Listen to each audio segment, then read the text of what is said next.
Nova Estela Ciência e Debate, um programa da TV PUC São Paulo, gravado semanalmente aqui no Museu da Imagem e do Som, uma instituição do Governo do Estado de São Paulo, que já há alguns anos tem aparecido aí em primeiro lugar na visitação de museus, né? Um museu que era quase deserto e que agora, com uma nova proposta, tem apresentado grandes exposições, atraído o público tanto do centro de São Paulo como da periferia e que oferece para a TV PUC aqui o lindo espaço para receber semanalmente um convidado. O nosso convidado hoje não é da PUC, né? Em geral a gente tem muitos professores da própria PUC, mas é alguém de uma carreira bastante importante, eu acho, aqui na ciência brasileira, o professor José Goldenberg. Não foi meu professor, mas eu estava no instituto com o senhor, que na verdade minha esposa, Ana Maria, trabalhou com o senhor na pós-graduação. O professor Goldenberg ocupou muitos cargos na Secretaria de Estado de São Paulo, no Ministério em Brasília, foi diretor do Instituto lá na Física, provavelmente é uma das pessoas que colaboraram para a pesquisa básica, a pesquisa pura acontecer aqui no nosso país e que eu lembrei de convidá-lo aqui para o Nova Estela porque toda hora eu escuto o senhor nas rádios aqui em São Paulo, né? De certa forma abordando do ponto de vista da ciência, né, da tecnologia, o que acontece com a nossa cidade, com o nosso estado nesse momento de crise, de uma crise hídrica, eventualmente uma crise energética, né? Então, muito bem-vindo ao Nova Estela e eu gostaria de ouvir a sua opinião sobre essa situação difícil que a gente vive. Olha, muito obrigado pelo convite. Eu, nos últimos anos, tenho me dedicado a questões de energia e clima. E o que difere um pouco da minha carreira inicial, que era como físico, eu sou físico nuclear por formação, trabalhei com aceleradores nucleares e radioatividade durante muitos anos, mas no meio da minha carreira eu acabei me dirigindo mais para, digamos, questões de políticas públicas. Isso são um tipo de coisa que acontece na vida das pessoas. Quer dizer, durante o regime militar, por volta de 1975, por aí, houve uma tentativa do governo federal de adotar a energia nuclear no Brasil como a solução dos problemas energéticos. Eu lembro, eu estava entrando na USP, eu vi o senhor falando muito no assunto. Então era uma escolha que para os cientistas e para os físicos que entendiam de física nuclear não parecia tão interessante. E nós, então, nessa ocasião, então, fomos chamados por vários órgãos da administração e fora da administração para opinar sobre qual seria a matriz energética que o Brasil deveria ter, quer dizer, de que forma que o país produziria a energia que necessita. E se não fosse nuclear, o que seria? E nessa ocasião, então, a minha carreira sofreu uma inflexão e eu entrei para essa área e acabei me tornando uma pessoa que tem se dedicado muito a isso, tem publicado muito sobre isso e exerci funções no governo que me deram muita experiência no assunto. No governo Montoro, quando voltou o regime democrático, eu fui presidente da CESP, da Companhia Energética de São Paulo. E, portanto, me tornei um especialista na área de energia. Energia nunca foi um problema no Brasil. Sabe, as pessoas não era, dessa época, né? Quer dizer, eletricidade sempre teve à vontade, nunca se falava em falta de eletricidade. As pessoas reclamavam um pouquinho do preço, mas eu não me lembro nunca das pessoas terem se queixado da falta de eletricidade. Mas o que aconteceu nos últimos anos é que agora nós estamos correndo sério risco de ter uma falta de eletricidade e uma falta de água. As duas juntas, porque no Brasil a grande parte da eletricidade é gerada a partir de água, é energia hidroelétrica, né? E o que está acontecendo é muito simples, né? Que clima é uma coisa variável, é aquela velha frase do Mark Twain, né? Todo mundo se queixa do clima, mas ninguém faz nada para para consertá-lo, né? E o clima sempre teve irregularidades. Sabe, num ano faz mais frio do que no outro verão tem um calor insuportável e por aí fora. O que acontece é o seguinte, é que essas flutuações sempre ocorreram no passado de uma forma, digamos, aleatória, de uma forma que variava mesmo, porque o clima varia mesmo, né? Acontece que de 15, 20 anos para cá, a gente começa a perceber que há uma modificação que não é para cima e para baixo, não, é uma modificação na direção pior. Por quê? Porque nós estamos mudando a composição da atmosfera. A Terra, hoje, que está envolta por uma camada de gases, né, que são a atmosfera, que é formada de oxigênio e nitrogênio. É mesmo? E acontece o seguinte, é que isso constitui quase 100% da atmosfera. Acontece que tem um pouquinho de um outro gás chamado CO2, dióxido de carbono, que é o gás que é produzido no escapamento do seu carro. Bom, a quantidade de CO2 que tem na atmosfera tem se mantido constante há aproximadamente 600 mil anos. E por pouquinho que exista na atmosfera, ela tem um papel muito importante, porque ela regula a temperatura da Terra. Se não tivesse CO2 na atmosfera, a luz solar que batia na superfície da Terra iria de volta para o espaço, como é o caso da Lua. Quer dizer, na Lua, que não tem atmosfera, a luz do Sol bate e é devolvida para o espaço. Se não houvesse esse CO2, a Terra seria um planeta em que a temperatura média seria 15 graus abaixo de zero. O CO2, ele atua como um colchão, de modo que a luz entra e ilumina a Terra, só que o calor que tenta sair da Terra não consegue sair. É um colchão. É como aquelas estufas que tem na fazenda Olambra, onde a gente cria tomates e alface e flores no mais rigoroso inverno, né? E a gente chama esse efeito de efeito estufa. E o que está acontecendo é o seguinte, nós estamos emitindo cada vez mais gás, CO2, mais do que jamais se emitiu há 600 mil anos, durante os últimos 600 mil anos. E essa quantidade de CO2 na atmosfera está aumentando.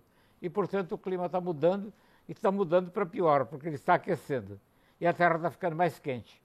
Como a Terra está ficando mais quente, tem mais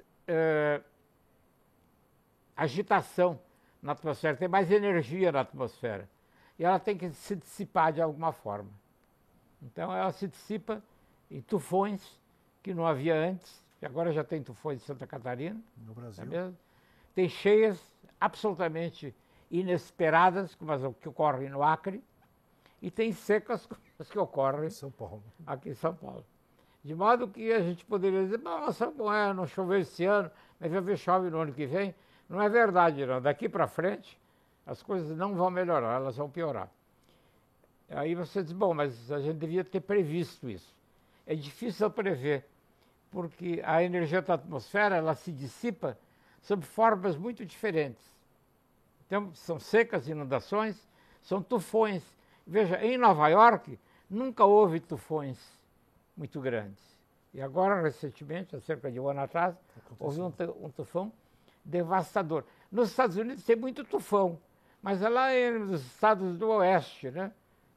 Em Utah, Idaho, naqueles estados, Oklahoma, a gente sempre vê na televisão, né?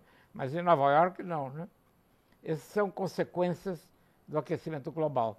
E essas consequências, então, dão essas variações que perturbam, então, o fornecimento de água para beber, que é o que acontece aqui em São Paulo, não é mesmo? E a água nos reservatórios que geram eletricidade. E, portanto, nós corremos o risco, então, de ficar sem água e ficar sem eletricidade. E a gente tem dois vetores aí de ação, né? Quer dizer, existe uma ação local, que vai ser o quê? A gente vai economizar água, racionar água, como que o senhor vê, assim? Quer dizer, o governo está começando...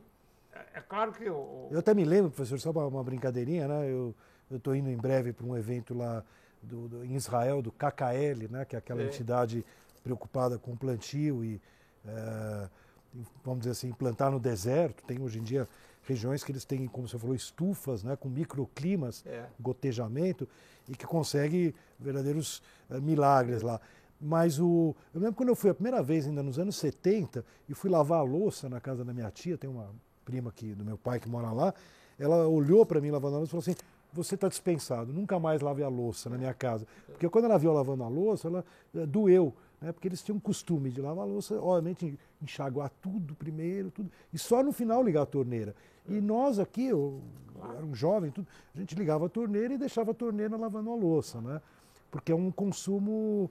É um consumo que se desperdiça muito. Olha aqui, o consumo médio de água aqui em São Paulo, na grande São Paulo, na metrópole de São Paulo, é de aproximadamente, antes da crise, 180 litros por dia por pessoa.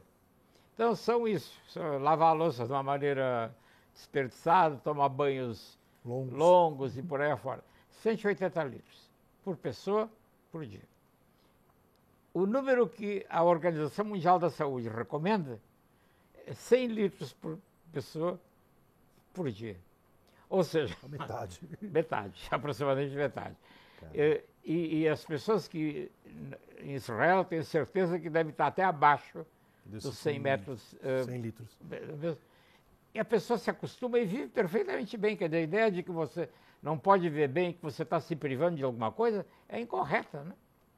E eu vou dar um exemplo que é o exemplo dos nossos dias. Quando você entra no Clube Hebraica, vai ter uma faixa que diz: olha, nos últimos meses nós conseguimos reduzir o consumo da água no clube em 50%. E ele continua funcionando perfeitamente bem. A piscina funciona magnificamente bem, a sauna também. Ou seja, é possível, né? É possível. É uma questão de... aliás, ninguém melhor do que Israel, o Estado de Israel, ou o Estado da Califórnia, para nos ensinarem as boas práticas.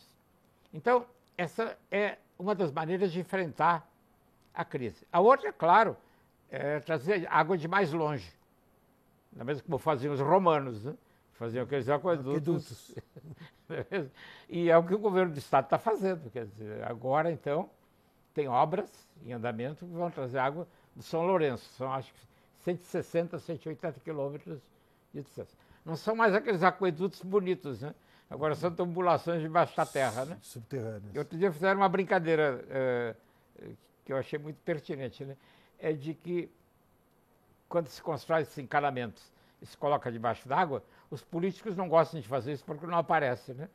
Se fizessem encanamentos como os romanos faziam, com aqueles aquedutos bonitos, provavelmente fariam mais, né? Então, eu acho que o problema da água vai acabar sendo equacionado dessa maneira, quer dizer, com um consumo mais racional. A eletricidade é um pouco mais complicada, porque a eletricidade vem de longe.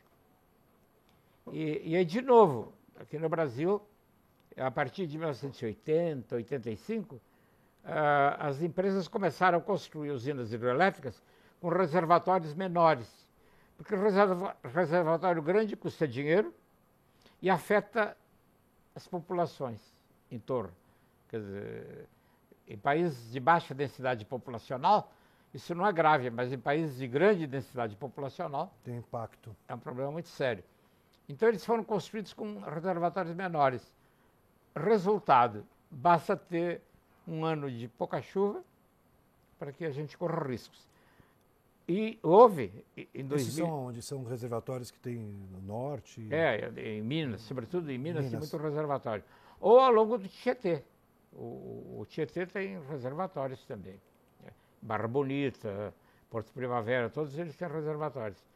Acontece o seguinte, é que em 2001 houve o apagão. Quer dizer, o governo não tomou as providências necessárias e permitiu que os reservatórios fossem depletados, esgotados, né? Bastou não chover durante 2 anos que a situação se agravasse. Como é que o problema foi resolvido? Da mesma forma que o problema da água está sendo resolvido agora. As pessoas aprenderam a usar a eletricidade de uma forma mais racional. Usando, então, em vez de ter 3 geladeiras, 2 geladeiras. Eu me lembro, em 2001, que eu estava muito envolvido nessas questões, e que eu fui convidado para fazer uma palestra na Hebraica, para explicar para os sócios o que podia ser feito. Bom, não tinha sócio nenhum, tinha sócias. Tinha senhoras. As senhoras, por razões óbvias, né, que são elas que cuidam das coisas. Eu perguntei, né? Quantas geladeiras vocês têm em casa, né? Bom, 2 geladeiras e um freezer. Tá vendo? Falei, que tal desligar uma das geladeiras, né? Tá vendo? E você sabe, Goldfarb, foi assim que a população brasileira enfrentou uma situação de adversidade. Desde 2001, o governo resolveu enfrentar o problema construindo usinas termoelétricas. Quer dizer, usinas que, em lugar de usar água, que não é um combustível, é um produto natural renovável, né? Eles usam um combustível, ou gás, ou óleo diesel, ou até carvão, em alguns casos. E eles são altamente poluentes. E além de que gás é muito caro no Brasil. Então, o governo resolveu enfrentar o problema não fazendo nada em relação ao consumo. Pelo contrário, ele encorajou as pessoas a usarem mais eletricidade. Lembra, 2 anos atrás, que o governo deu subsídios para a linha branca? Lembro. Encorajando as pessoas a comprar geladeira, ar-condicionado, etc. E além disso, baixou o preço da eletricidade, deu um desconto. Foi uma medida demagógica extrema, né? Pode ter ajudado na eleição, mas não ajudou o povo brasileiro, né? Porque as pessoas consumiram mais eletricidade, as hidrelétricas não davam conta. E termo. E tiveram que usar térmica, a energia gerada nas térmicas custa 4 a 5 vezes mais cara do que o das hidrelétricas, porque ela usa um combustível, como se fosse gasolina, né? E é por isso que o custo da eletricidade está subindo. E vários de nós, fora do governo, alertamos o governo de que o que era preciso fazer era uma campanha de esclarecimento da população, como está sendo feito aqui em relação à água. Agora, em todo lugar a gente vê avisos, etc., de que é bom economizar, etc. E com a eletricidade não foi feito. Foi feito o contrário. Bom, passada a eleição, a conta chegou. E agora, esse ano, o custo de eletricidade vai subir pelo menos 50%. De modo que aí eu acho que a situação é até um pouco mais grave do que a água potável. Porque na água potável choveu um pouco, o consumo diminuiu, e eu acho que nós vamos atravessar o ano. Energia hidrelétrica não é aqui em São Paulo, São Paulo não é autossuficiente. São Paulo importa entre aspas, né? Vem do Brasil, mas importa energia das usinas que estão em Minas Gerais e outros lugares. E Itaipu também. E acontece que os reservatórios da região sudeste, onde está a maioria deles, eles estão depletados. Então eu acho que o risco de um racionamento de eletricidade ainda não está excluído, mesmo com as termoelétricas todas funcionando. As pessoas perguntam, tem solução para isso? Tem. A solução é usar outras energias, renováveis. Eólica, e energia da biomassa também, porque nas usinas que produzem etanol, tem bagaço. A gente pode queimar. Da mesma forma que a gente queima gás para produzir energia termoelétrica, né? Pode queimar bagaço também. E acontece que o governo está fazendo isso de uma maneira muito atrapalhada. Isso não está andando com a velocidade que devia estar andando. A eólica, a gente viaja pela Europa, uma vez eu fiz uma viagem no sul de Portugal, norte de Portugal, Espanha.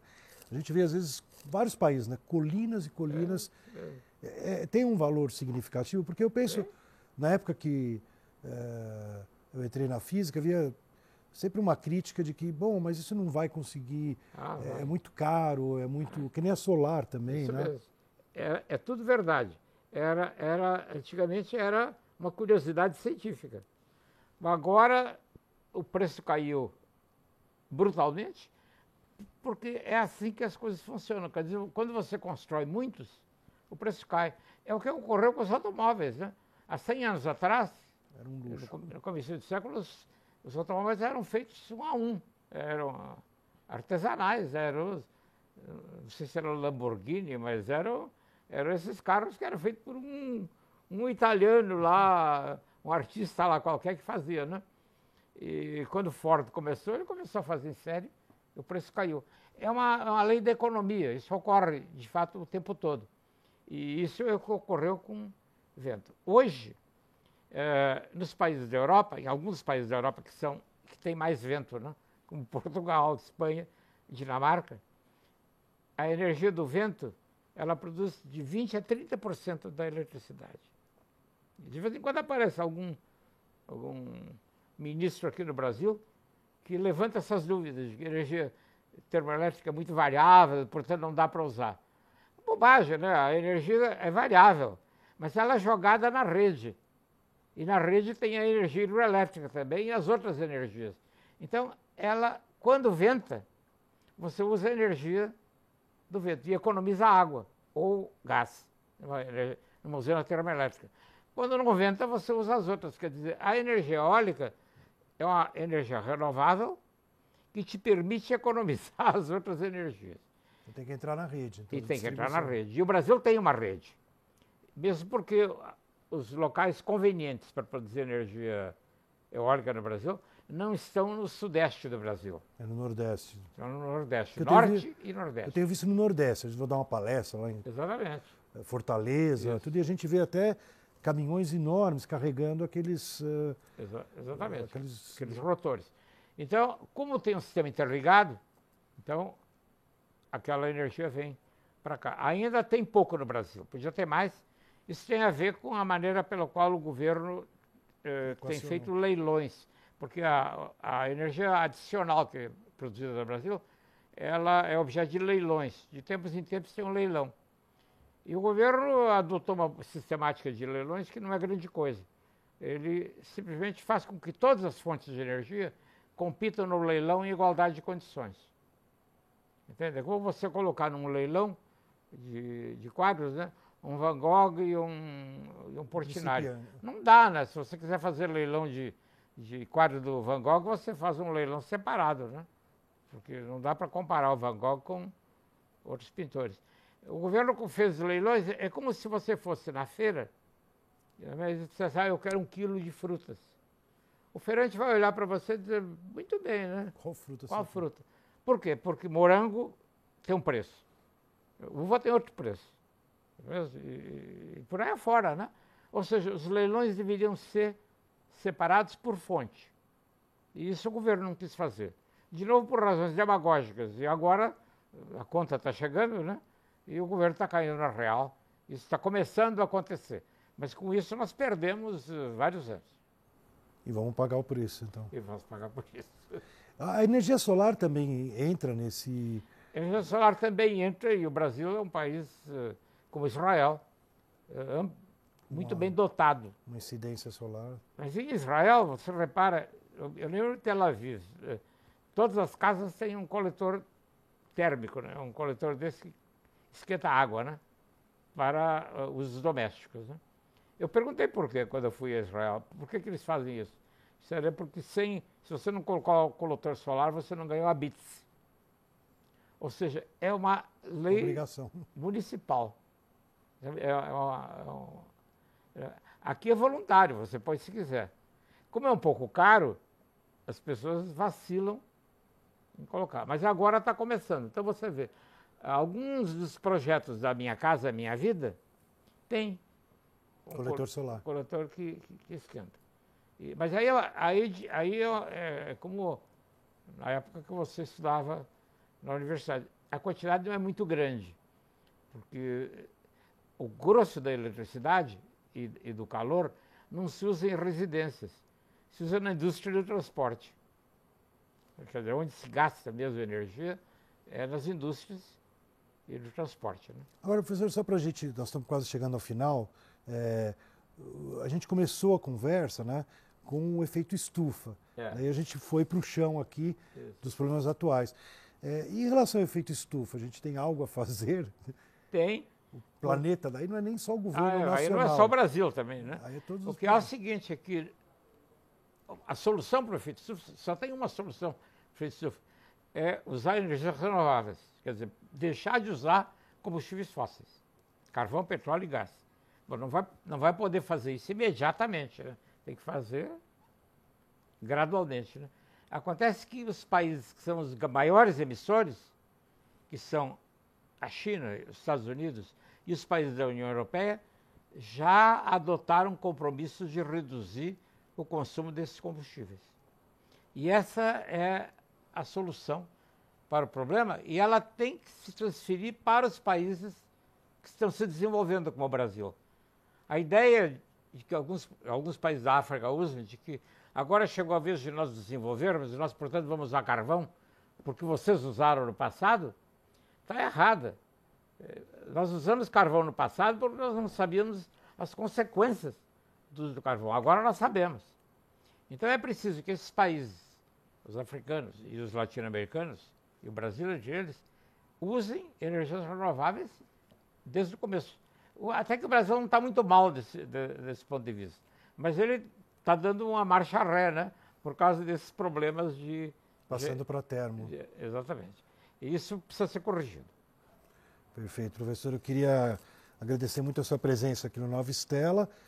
Eu acho que a gente às vezes tem debates mais ciência básica, conceitos da física, da química, da biologia, mas também é muito importante a gente conseguir entender um pouco o que está acontecendo e esperar que nos próximos anos a gente tenha ações, tanto locais, né, o governo do Estado de São Paulo, o governo brasileiro e, como você falou, um planejamento planetário, né? Acho que ainda dá tempo, né?